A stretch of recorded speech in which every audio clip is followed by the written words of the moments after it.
मेरे प्रियो, जब मानव जाति की उत्पत्ति हुई और मानव जाति की उत्पत्ति होने के बाद शब्द हवा का पास गया, उसमें शैतान समाया था और उसने आदम की पत्नी से, हवा से क्या कहा था? उत्पत्ति 3 के पाठ में पढ़ेंगे। परमेश्वर आप जानता है हाँ, कि जिस दिन तुम उसका फल खाओगे उसी दिन तुम्हारी आंखें खुल जाएगी। हाँ, और तुम भले बुरे का ज्ञान पाकर परमेश्वर के तुल्य हो जाओगे। क्या हो जाओगे? परमेश्वर के तुल्य हो जाओगे। परमेश्वर के तुल्य हो जाओगे।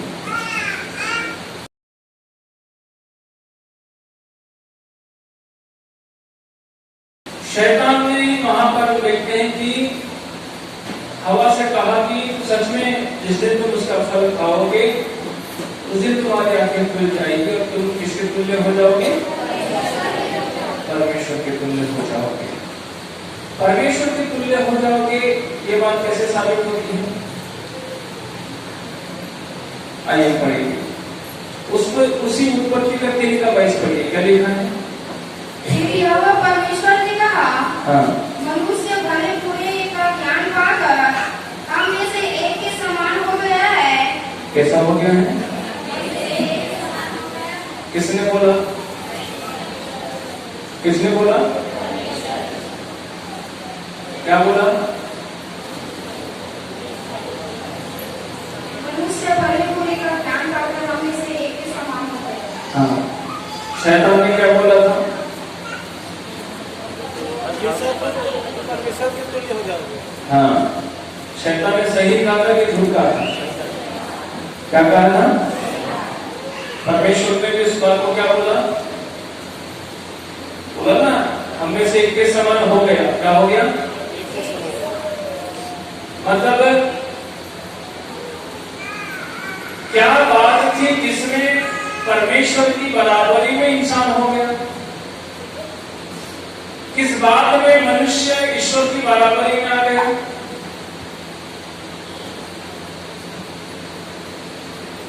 है? किस बात में आ गया? परमेश्वर के पास ही भला भी ज्ञान था और बुरा भी ज्ञान था, पर मनुष्य के लिए उसने केवल भला ज्ञान बनाया था, बुरा ज्ञान उसको पूरे ज्ञान से दूर रखना चाहता था। लेकिन वो फल खाया तो क्या हुआ? फल खाने से बराबरी में आ गया। मतलब कौन सी बराबरी आ गई? है? कौन सी बराबरी आ गई? हाँ,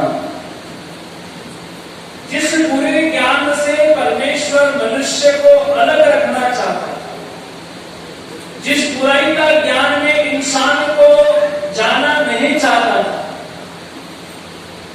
इसलिए कहा था ना, तो जिस दिन इसको फल को खाएगा उसी दिन तू मर जाएगा, उसी दिन तू क्या हो जाएगा? मर जाएगा।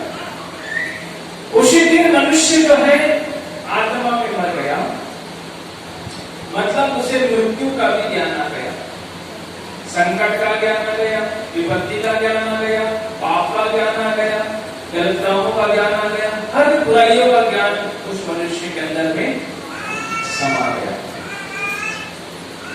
जो परमेश्वर नहीं चाहता। ठीक है?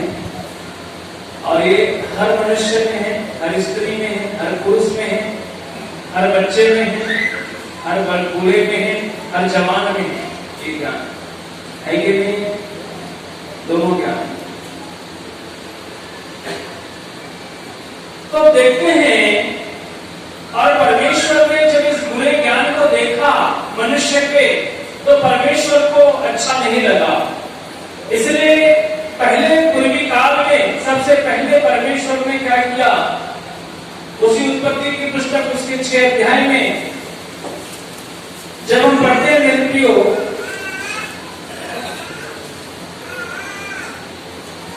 छह अध्याय के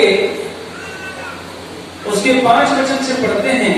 यहोवा ने देखा कि मनुष्यों की बुराई पृथ्वी पर बढ़ गई है, हाँ, और उनके मन के विचार में जो कुछ उत्पन्न होता है वह निरंतर बुरा ही होता है। हाँ, और यहोवा पृथ्वी पर मनुष्य को बनाने से पछताया। और परमेश्वर को क्या होने लगा? इस बात का पछतावा हुआ। किस कारण परमेश्वर पछताया मनुष्य को बनाने से? मनुष्यों के मन में पूरा बुराई भर गया। क्या भर गया? पूरा बुराई भर गया। और इस बुराई भरने के कारण परमेश्वर को पछतावा हुआ, और परमेश्वर ने क्रोध में आकर क्या कर दिया? आगे बढ़ी क्या लिखा है? और वह मन में अति खेदित हुआ। मन में प्रभु बहुत दुखी हुआ, परमेश्वर बहुत दुखी हुआ। तब यहोवा ने कहा, मैं मनुष्य को जिसकी मैंने सृष्टि की है पृथ्वी के ऊपर से मिटा दूंगा। क्या कर दूंगा मैं इसको? जिस मनुष्य की मैंने सृष्टि की है, जिस मनुष्य की मैंने रचना की है, उसे मैं इस पृथ्वी के ऊपर से क्या कर दूंगा? पूरी तरह से। किस कारण परमेश्वर ने मिटाया?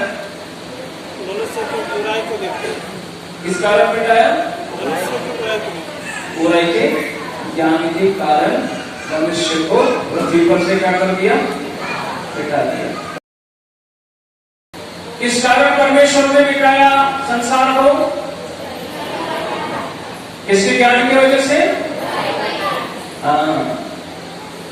अब सोच लो, उस समय मनुष्य के अंदर में बुराई का ज्ञान भर गया और परमेश्वर को क्रोध आया, और परमेश्वर ने सारे इंसान को, सारे स्त्री और पुरुष जितने भी पृथ्वी पे थे, वो सबको जल प्रलय करके उसने टोटल पूरी तरह से मिटा डाला, खत्म कर डाला।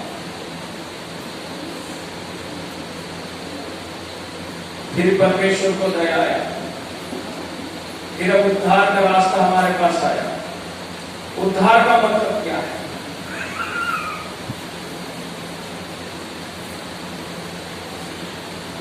अभी उद्धार को ये सुसमाचार जो हमारे पास आया है, वो काय के लिए आया है? क्या करने लिए है? किससे मन फिराना है? हाँ। जो सुसमाचार का प्रचार इन दिनों में हो रहा है, वो कौन सा सुसमाचार का प्रचार है? किससे मन फिराओ? किससे मन फिराओ? क्योंकि परमेश्वर ने मनुष्य की रचना अच्छाई के लिए की थी, अच्छे विचारों के लिए की थी, अच्छे सोच के लिए की थी, अच्छे भावना के लिए की थी। उसको जब बनाया था, उसने अच्छाई को पहले स्टैब्लिश करके बनाया था, बुराई से नहीं बनाया था।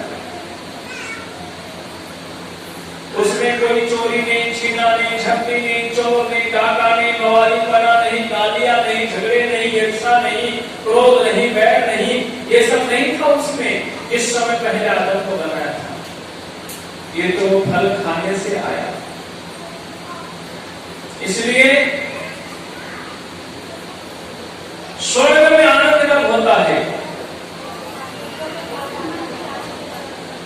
है ना?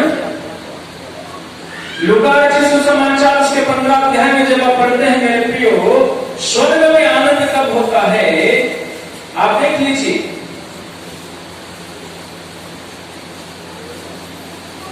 साथ में पढ़िए। हाँ, इसी रीति से एक मन फिराने वाले पापी के विषय में भी स्वर्ग में इतना ही आनंद होगा, हाँ, जितना कि न्याय ऐसे धर्मियों के विषय में नहीं होता। हाँ, हालेलुया। अब हमारे अंदर में दोनों ज्ञान है। ये ज्ञान है बुराई करने वाला और ये ज्ञान है भलाई करने वाला। जो व्यक्ति इस पृथ्वी में जीते जी, जब तक वो जीवित है, जब तक उसमें सांसें हैं, तब तक उसे एक अवसर और एक अनुग्रह उसके ऊपर है कि वो बुराइयों से मन को फिरा ले। देखो, चंगाई और चमत्कार के कारण आप स्वर्ग जाएंगे ये बिल्कुल नहीं है।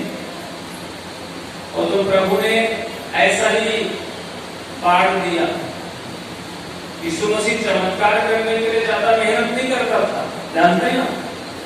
कोई आता था, उसे कपड़ा छू लेता था, चंगे हो जाते थे। यीशु मसीह मिट्टी से जमीन पे थूक देता था, वो मिट्टी को बोलता था अपने आंखों में लगा ले, तो उसको देखने लग जाता था। लंगड़े को बोलता था चल, और चलने लग जाता था। गूंगी को बोलता बोल, और बोलने लग जाता था। पहले की कान पे मुंह पे हाथ रखा, बोलने सुनने सब लग जाता था। चमत्कार प्रभु बड़े काम में है। बड़ा काम क्या है? कहीं मुझे बाइबल में पढ़ के सुनाओ कोई मुर्दा जिंदा हुआ और स्वर्ग में आनंद हुआ। कहीं लिखा है बाइबल में? कहीं लिखा है बाइबल में किसी के अंदर का भूत प्रेत निकला और स्वर्ग दूत नाच रहे हैं? कहीं लिखा है बाइबल में? है? ये तो यहाँ पर हम लोग स्ट्रेचर लेके आजकल बड़े बड़े यूट्यूब में चलता ना, स्टेज पे ओ ऐसा दिखाता लाठी डंडा और घूम घूम के दिखाता है, बड़ा बड़ा नाम का दिखाता है, वो यही चलता है। प्रभु यीशु मसीह से क्या क्या? प्रभु यीशु मसीह को खुशी कब होगा? जब एक व्यक्ति संसार पर जीते जी जब बुराइयों से मन को फैसला लेता है, मन फिराने का जिस दिन वो फैसला लेता है, जिस दिन बुराइयों से मन को फेरने का निर्णय लेता है, उसी दिन स्वर्ग में आनंद होता है, उसी दिन होता है। और उस व्यक्ति के द्वारा आनंद होता है, क्योंकि ये चीज, इसका निर्णय खुद आपको लेना है, हमको खुद को लेना है। ये कोई चमत्कार नहीं होने वाला है। ये हमारे मानसिकता के अंदर में, हमारे जीवन शैली के अंदर में ये बिल्डअप है, बुराई की और भलाई की दोनों हमारे अंदर है, दोनों हमारे विचारों में है, दोनों हमारे सोच में है।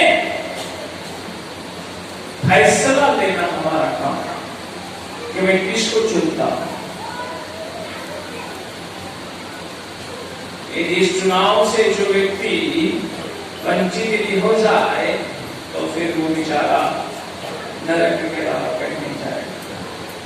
पहले संसार को किस कारण नाश किया परमेश्वर ने? है? किस वजह से नाश किया? जब भी देखा उसके मन में क्या दिखा? परमेश्वर को बुराई दिखा। प्रभु यीशु मसीह आएगा और अभी भी कई लोगों के मन में बुराई अभी भी है, मन नहीं फिराए हैं, तो क्या उनको ले जाएगा? क्या उनको लेके नहीं जाएगा, उनको यहीं छोड़ देगा।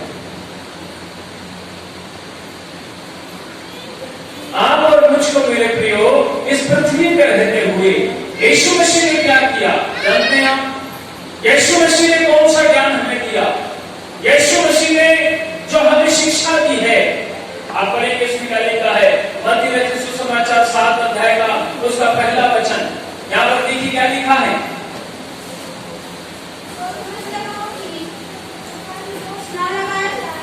दोष नहीं लगाना, नहीं तो तुम्हारे पर क्या हो जाएगा? आज इंसान क्या कर रहा है? अपने को नहीं देख रहा है, दूसरे को देखता है। ये फलाना ऐसा क्या, वो ठेकाना वैसा क्या, ये ऐसा कर रहा है, वो ऐसा जी रहा है। प्रभु ने कहा खुद को देखो, दूसरे को मत देखो। दोष मत लगाओ, नहीं तो तुम्हारे पर भी क्या किया जाएगा? दोष लगाया जाएगा। आगे बढ़िए।